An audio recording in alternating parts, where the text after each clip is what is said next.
अस्सलाम वालेकुम स्टूडेंट्स, कैसे हैं आप लोग? उम्मीद है आप सब खैरियत से होंगे। आई am Saeeda Kamna Nadeem. I am your biology teacher for class 9th। Today our topic of discussion is careers in biology. जी स्टूडेंट्स, आज का टॉपिक हमारा बहुत ही इंटरेस्टिंग है, क्योंकि आज के टॉपिक में मैं आपको ये बताऊंगी कि बायोलॉजी पढ़ने के बाद हम कौन कौन से प्रोफेशंस को एडॉप्ट कर सकते हैं। जैसे पहले हम लोग ने बायोलॉजी की इंपॉर्टेंस पढ़ी थी कि बायोलॉजी पढ़ने का हमें क्या क्या फ़ायदा होते हैं। सबसे बड़ी बात कि हमें बायोलॉजी पढ़ने से अपने बारे में पता चलता है। इसके अलावा हम नेचर को भी स्टडी करते हैं। इसके अलावा हमें यह पता चलता है कि ओरिजिन ऑफ लाइफ कैसे हुआ। हम देखते हैं कि हमारे इर्द गिर्द कौन कौन से माइक्रो ऑर्गेनिजम्स प्रेजेंट हैं और उनका हमारी लाइफ पे क्या इफेक्ट है। आज जो करियर हम स्टडी करने जा रहे हैं वो है मेडिसिन एंड सर्जरी। सबसे पहले हम लोग देखते हैं कि मेडिसिन क्या होता है। The profession which deals with the diagnosis and treatment of diseases in human. हम देखते हैं कि मेडिकल फील्ड में सबसे पहले तो हमें ये पता होना चाहिए कि किस इंसान को कौन सी बीमारी है, यानी किसी भी बीमारी की तशखीस होना बहुत ज़रूरी है। यानी इलाज हम किस बेस पे करेंगे? जब हमें किसी भी बीमारी की तशखीस हो जाएगी, यानी जब हमें पता चल जाएगा कि एक इंसान को कौन सी बीमारी है तो हम उसका इलाज शुरू करेंगे। हम देखते हैं डायग्नोसिस के डिफरेंट मेथड्स होते हैं। फिजिकल डायग्नोसिस भी हो सकते हैं, इसके अलावा केमिकल डायग्नोसिस भी हो सकते हैं। जैसे कि डॉक्टर्स फिजिकल टेस्ट या केमिकल टेस्ट करके किसी भी इंसान में बीमारी डायग्नोस कर सकते हैं। जब बीमारी डायग्नोस हो जाएगी उसके बाद हम उसका ट्रीटमेंट यानी इलाज स्टार्ट करेंगे। तो मेडिकल फील्ड में हम ये देखेंगे कि किसी भी इंसान को कौन सी बीमारी है और उसका इलाज क्या है। इसी तरह हम देखते हैं कि सर्जरी भी मेडिसिन की ही एक फील्ड है, लेकिन हम इसके अंदर थोड़ा सा डिफरेंट काम करेंगे। जैसे कि हम देखते हैं in surgery the parts of the body में बी रिपेयर्ड, रिप्लेस्ड और रिमूव्ड। इसका मतलब ये हुआ कि सर्जरी में अगर कोई भी इन्फेक्टेड पार्ट है तो हम उसको या तो रिपेयर कर लेंगे या हम उसको किसी भी सही पार्ट से रिप्लेस कर देंगे या फिर हम किसी भी इन्फेक्टेड पार्ट को अपनी बॉडी से अलग कर देंगे। जैसे इसकी एग्जांपल हम यूं कह सकते हैं कि किसी को रीनल स्टोन्स हो गए, यानी किडनी में स्टोन्स हो गए हैं, तो हम रीनल सर्जरी करेंगे और उन स्टोन्स को रिमूव कर देंगे सर्जरी के थ्रू। इसी तरह अगर किसी की किडनीज फेल हो गई हैं तो हम उस किडनी को क्या कर देंगे? रिप्लेस कर देंगे विद द इफेक्टिव वन। यानी इसका मतलब ये हुआ कि हम किडनी ट्रांसप्लांट कर लेंगे। अगर किसी का लीवर यानी जिगर काम नहीं कर रहा तो भी हम उसको रिप्लेस करा सकते हैं लिवर ट्रांसप्लांटेशन के थ्रू। इसका मतलब ये हुआ कि बायोलॉजी पढ़ने से हम लोग मेडिसिन या सर्जरी के प्रोफेशन को एडॉप्ट कर सकते हैं। मेडिसिन या सर्जरी को एडॉप्ट करने के लिए हमें MBBS करना पड़ेगा और उससे पहले हमें बायोलॉजी पढ़नी पड़ेगी FSc यानी इंटर लेवल पे। अब हमारे पास एक बहुत ही इंटरेस्टिंग इंफॉर्मेशन है मेडिकल फील्ड से, और वो ये है कि एक सेकंड में 25 million new cells can be produced in our body. यानी हमारी बॉडी में एक सेकंड में 25 मिलियन न्यू सेल्स प्रोड्यूस हो जाते हैं, यानी बन जाते हैं। इसके अलावा अगर हम लोग अपने मैसेजेस की स्पीड देखें, यानी नर्व इम्पल्सेस जो हमारे ब्रेन से मैसेज हमारे बॉडी पार्ट्स तक पहुंचाती हैं और हमारे बॉडी पार्ट्स से मैसेजेस ब्रेन तक पहुंचाती है, तो उसकी स्पीड कितनी होती है? किसी भी एक नर्व इम्पल्स की स्पीड होती है 400 किलोमीटर पर आवर। इसके बाद जो हम लोग प्रोफेशन स्टडी करने जा रहे हैं वो है फिशरीज का। फिशरीज क्या होती है? फिशरीज यानी माहीगीरी। हम देखते हैं कि बायोलॉजी पढ़ के हम लोग फिशरीज की तरफ भी जा सकते हैं, यानी हम लोग इसको एज अ प्रोफेशन अडॉप्ट कर सकते हैं। क्योंकि अगर हमारे पास फिश से रिलेटेड इंफॉर्मेशन होगी, यानी हम पढ़े लिखे होंगे, तो हम लोग फिशरीज के प्रोफेशन को अच्छे तरीके से अडॉप्ट भी करेंगे और इसके अंदर बहुत नई नई इम्प्रूवमेंट्स भी ला सकेंगे। तो फिशरीज को हम ऐसे डिफाइन कर सकते हैं, the profession which deals with the fish production is called fisheries. हम देखते हैं कि पाकिस्तान पे भी फिशरीज पे बहुत काम हो रहा है और पाकिस्तान में बहुत सारे फिशरीज के डिपार्टमेंट्स हैं जहां पर हम लोग प्रोफेशनली इस फील्ड को एडॉप्ट करके पढ़ के हम वहां पर जॉब्स ले सकते हैं और अपनी फिशरीज के डिपार्टमेंट को मज़ीद एडवांस और इम्प्रूव कर सकते हैं। हम देखते हैं कि फिशरीज का रोल क्या होता है। तो इसका रोल ये है, यानी ये हमारी लाइफ में क्या किरदार अदा करता है। तो हम देखते हैं कि फिशरीज क्या काम करता है कि fisheries enhance the quality and quantity of fish production. इसका मतलब ये हुआ कि अगर हम लोग इसको प्रोफेशनली एज अ प्रोफेशन अगर हम फिशरीज को एडॉप्ट करते हैं तो हम लोग फिश की क्वालिटी को भी अच्छा कर सकते हैं और इसके अलावा हम उसकी क्वांटिटी यानी नंबर ऑफ फिश को भी बढ़ा सकते हैं, और जिससे कोई भी इंसान अपना इसको जरिए माश यानी इसको एज अ प्रोफेशन जो है वो एडॉप्ट कर सकता है और अपनी रोजी कमा सकता है।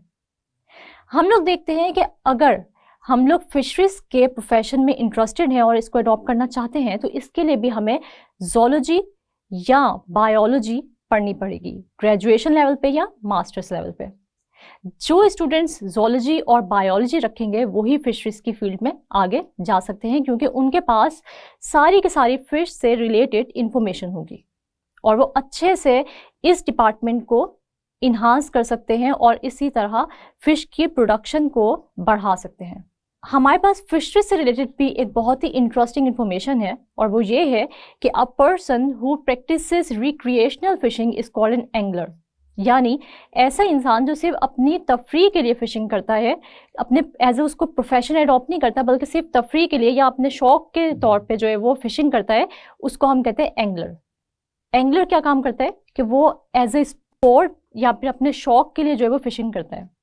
जी स्टूडेंट्स, तो नेक्स्ट टॉपिक हम लोग पढ़ने जा रहे हैं वो है एग्रीकल्चर।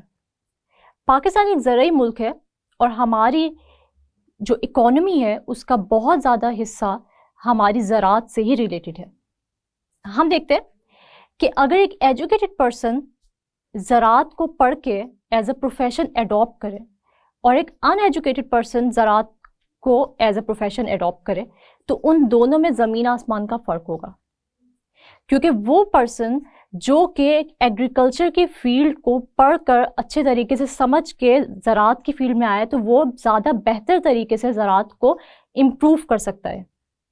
लेकिन वो इंसान जो अनएजुकेटेड है, जिसके पास इतनी ज़्यादा नॉलेज नहीं है एग्रीकल्चर से रिलेटेड, तो वो कभी भी ज़राअत में वो इम्प्रूवमेंट नहीं ला सकता जो कि एक एजुकेटेड पर्सन ला सकता है। तो इसलिए हम देखते हैं कि अगर हमने एग्रीकल्चर की फील्ड को अडॉप्ट करना है तो हम लोग इसको अच्छे तरीके से स्टडी करने के बाद अडॉप्ट करें। अगर हम एग्रीकल्चर को डिफाइन करना चाहें तो इसकी डेफिनेशन कुछ इस तरह है: this profession deals with the food crops and animals which are the source of food. यानी एग्रीकल्चर में हम लोग सिर्फ और सिर्फ क्रॉप्स के बारे में या फसलों के बारे में नहीं पढ़ते, बल्कि एग्रीकल्चर में हम लोग उन एनिमल्स के बारे में पढ़ते हैं जिसको हम लोग एज अ फूड इस्तेमाल कर सकते हैं। जैसे हम देखते हैं काओ, बफलो, शीप, ये सब भी एग्रीकल्चर की फील्ड में ही आती हैं। हम देखते हैं कि हमारे जीडीपी का जो 26% हिस्सा है वो डिपेंड करते हैं हमारी एग्रीकल्चर पे, और अगर हम लोग एग्रीकल्चर को इम्प्रूव करेंगे तो हमारी इकोनॉमी भी दिन ब दिन बेहतर होती जाएगी। हम देखते हैं कि एक एग्रीकल्चरिस्ट का काम क्या होता है। An agriculturist works for the betterment of crops like wheat, rice, corn, etc. and animals like buffalo, cows and sheep। यानी हम देखते हैं कि एक एग्रीकल्चरिस्ट क्या काम करता है, वो इम्प्रूवमेंट लाता है या वो दिन ब दिन जो है वो बेहतर बनाता है किसको, क्रॉप्स को, इसके अलावा उन एनिमल्स को जिसको वो पाल रहा होता है उसके अंदर दिन ब दिन जो है वो क्या लाता है, बेहतरी लाता है। अगर हम लोग एग्रीकल्चर की फील्ड को एज अ प्रोफेशन अडॉप्ट करना चाहते हैं तो हमें मास्टर्स या ग्रेजुएशन लेवल पे ज़ूलॉजी, बॉटनी या बायोलॉजी पढ़नी पड़ेगी। इस तरह हम बेहतर तरीके से एग्रीकल्चर के अंदर मज़ीद इम्प्रूवमेंट ला सकते हैं और अपनी इकोनॉमी में अपना अच्छे तरीके से हिस्सा डाल सकते हैं। हम देखते हैं हमारे पास एग्रीकल्चर की फील्ड से रिलेटेड जो इंटरेस्टिंग इन्फॉर्मेशन है वो ये है कि हमारे पास जो पाकिस्तान की मेजर क्रॉप्स हैं वो वीट है, शुगर केन है, कॉर्न है, कॉटन है। इसके अलावा हम देखते हैं बहुत सारे फ्रूट्स और वेजिटेबल्स हैं जो कि हम एक्सपोर्ट भी करते हैं। जो नेक्स्ट प्रोफेशन है वो है एनिमल हस्बेंड्री का। एनिमल हस्बेंड्री एग्रीकल्चर से ही रिलेटेड है मगर थोड़ी सी डिफरेंट है। हम अगर इसकी डेफिनेशन को देखें तो वो ये है कि it is a branch of agriculture which deals with the care and breeding of domestic animals, live stock like sheep, buffalo, cow, etc। हम इस फील्ड में ये पढ़ेंगे कि हम लोग किस तरीके से अपने मवेशियों की देखभाल कर सकते हैं और उनकी प्रोडक्टिविटी में इजाफा कर सकते हैं। अगर हम लोग एनिमल हस्बेंड्री को एज ए प्रोफेशन अडॉप्ट करना चाहते हैं और पढ़ना चाहते हैं तो इसके लिए हमें मास्टर्स या ग्रेजुएशन लेवल बायोलॉजी पढ़नी पड़ेगी। तभी जाकर हम लोगों को अच्छे तरीके से पता चल सकेगा कि कौन कौन से मेथड्स या कौन कौन सी टेक्निक्स ऐसी हो सकती हैं कि जिसको इस्तेमाल करके हम ज़्यादा बेहतर तरीके से अपने मवेशियों का ख्याल रखें और उनकी प्रोडक्टिविटी में इजाफा कर सकें। हमारे पास एक इंटरेस्टिंग इन्फॉर्मेशन है एनिमल हस्बेंड्री से रिलेटेड, और वो ये है कि हमारे जो लाइव स्टॉक है वो हमारे जीडीपी का 11.7% है, और 2020 में जो बफलोस की प्रोडक्टिविटी थी, यानी कितनी बफलोस हमारे पास थी, तो वो थी 41.2 मिलियन। इसी तरह अगर हम लोग कैटल की बात करें तो 49.6 मिलियन थी, 5.4 मिलियन डंकीज की तादाद थी। इसके अलावा 78.2 मिलियन गोट्स थी और 30.9 मिलियन शीप की प्रोडक्टिविटी थी हमारे पास। जी स्टूडेंट्स, उम्मीद है कि आपको आज का लेक्चर अच्छे से समझ आ गया होगा, लेकिन ये मुझे कैसे पता चलेगा, तो हमारे पास है छोटा सा क्विज, और मैंने आपको जैसे पहले भी बताया हुआ है कि क्विज के अंदर जो क्वेश्चंस होते हैं वो सारे के सारे प्रीवियस एग्जाम्स में बहुत बार रिपीट हो चुके हैं। तो आप लोगों ने इस क्विज को अच्छे तरीके से रिव्यू करना है और अपना आपको जज करना है कि इसमें से कितने क्वेश्चंस हैं जिनके आंसर्स आप लोगों को आते हैं, और अगर किसी भी क्वेश्चन से रिलेटेड आपको आंसर नहीं आता तो आप उसको अच्छे तरीके से प्रिपेयर कर लें, क्योंकि ये बहुत ही इंपॉर्टेंट क्वेश्चन है। सबसे पहले जो हमारे पास क्विज का क्वेश्चन है वो है व्हाट इज मेडिसिन। मेडिसिन के बारे में जैसे मैंने आप लोगों को बताया कि the profession which deals with the diagnosis and treatment of disease in human beings, यानी मेडिसिन वो फील्ड है या वो प्रोफेशन है जिसके अंदर हम लोग किसी भी बीमारी की तशखीस करते हैं, यानी ये देखते हैं कि किसी भी इंसान को कौन सी बीमारी है और फिर हम देखते हैं कि इसका इलाज क्या है। नेक्स्ट क्वेश्चन जो हमारे पास है वो है डिफाइन सर्जरी। तो सर्जरी की डेफिनेशन भी बहुत ही इजी है, और वो क्या है, in surgery the parts of the body may be repaired, replaced और रिमूव्ड।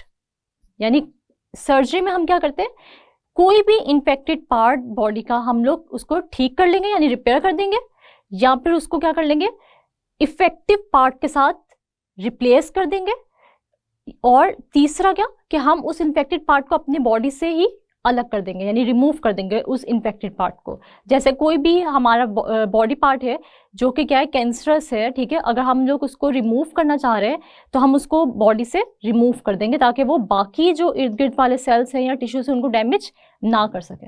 इसके बाद हम देखते हैं जो थर्ड क्वेश्चन है वो है गिव रोल ऑफ फिशरीज। तो फिशरीज का क्या रोल है वो मैंने आप लोगों को बताया था कि fisheries enhance the quality and quantity of fish production, यानी फिशरीज को अडॉप्ट हम लोग क्यों करते हैं, ताकि हम लोग क्या कर सकें, फिश की प्रोडक्शन को इम्प्रूव कर सकें, उसकी क्वालिटी को भी बेहतर बना सकें और उसके नंबर को भी, फिश के नंबर को भी इंक्रीज कर सकें। नेक्स्ट जो क्वेश्चन है वो है डिफाइन एग्रीकल्चर। तो एग्रीकल्चर से रिलेटेड लॉन्ग क्वेश्चन भी आ सकते हैं, लेकिन यहाँ मैंने आप लोग को जो दिया है वो है एक शॉर्ट क्वेश्चन, यानी आप लोग डेफिनेशन लिखेंगे तो इसके अंदर हम लोग क्या, इसकी एग्रीकल्चर की क्या डेफिनेशन है कि the profession which deals with the food crops and animals which are the source of food, यानी ऐसा प्रोफेशन या ऐसा पेशा जो कि फूड क्रॉप्स या एनिमल से रिलेटेड है, और हम लोग क्या इससे हासिल करते हैं, अपना फूड हासिल करते हैं, यानी फूड हम लोग उस जो हमारी क्रॉप्स हैं या एनिमल्स हैं उनसे हम लोग क्या हासिल करते हैं, उनसे हम लोग फूड हासिल करते हैं, यानी उसको हम लोग एज अ फूड इस्तेमाल कर सकते हैं। इसके बाद हम लोग देखते हैं रोल ऑफ एग्रीकल्चरिस्ट, यानी एक एग्रीकल्चरिस्ट क्या करता है, तो क्या काम करते हैं agriculturist. An agriculturist works for the betterment of crops like wheat, rice, etc.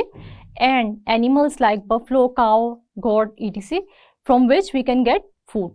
ये हम लोग क्या, इसका मतलब क्या हुआ कि एक एग्रीकल्चरिस्ट जो है वो क्या काम करता है, एक एग्रीकल्चरिस्ट जो है वो किसी भी क्रॉप को या किसी भी एनिमल के अंदर जो है उसकी प्रोडक्टिविटी में इम्प्रूवमेंट लाता है ताकि हमारी जो फाइनल यील्ड है हमारे पास वो बेहतर आ सके। इसके बाद हम लोग देखते हैं कि व्हाट इज एनिमल हस्बेंड्री। तो एनिमल हस्बेंड्री क्या है, animal husbandry is the branch of agriculture which deals with the care and breeding of domestic animals livestock like goat, sheep, etc. इसके बाद हम देखते हैं कि हमारे पास दो लॉन्ग क्वेश्चंस हैं जो कि हमारे प्रीवियस एग्जाम्स में रिपीट हो चुके हैं।